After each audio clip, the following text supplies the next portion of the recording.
there guys, Ken here, your thrifty apprentice, and welcome back to our very first mixed media Sunday video in quite some time. I will be using Daniel Smith Essential Mixing Set, Master's Touch Fine Line water-based markers, as well as Arteza Expert color pencils in order to do the composition.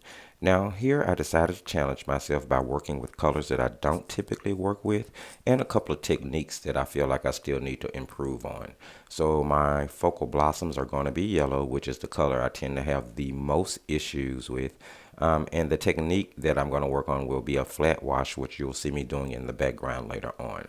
So starting off here, I just based in my flowers with the lightest of the yellow, or should I say the warmest of the yellow. And this essential mixing set has a warm and a cool yellow, a warm and a cool red, as well as a warm and a cool blue.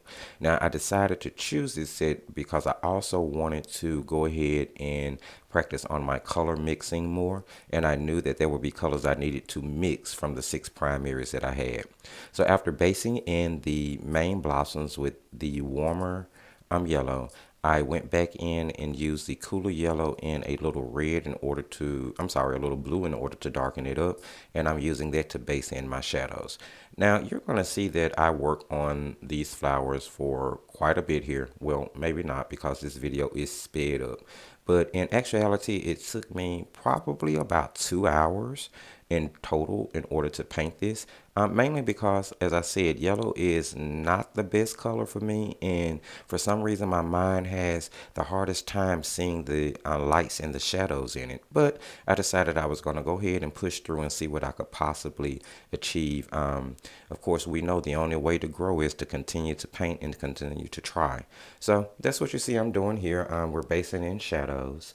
And after I get through basing in shadows, I am going in and using a wet brush in order to, kind of soften those lines, because the first layer had actually dried completely before I decided to go in and put in the shadows. I did color mixing to achieve the brown for the branch, as well as color mixing to achieve the green for the leaves.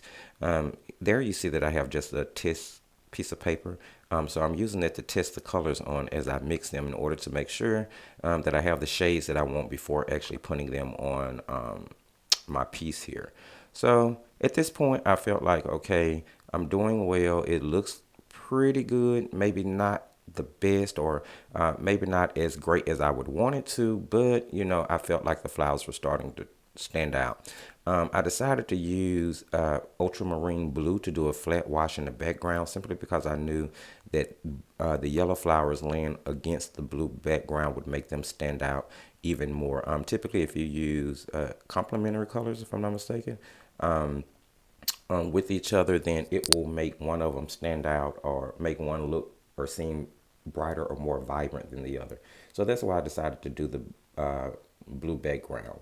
Now here you'll see I'm doing a flat wash, and if you don't know what a flat wash is, basically is when you take a color in a really watered down form, and you're using a bead of that paint to continuously paint the background to try to keep it an even shade, which you can see there in the top left corner. I really didn't do all that well, so I just decided to do some blue splatters in the background with my paint in order to add a little bit more dimension and interest to it.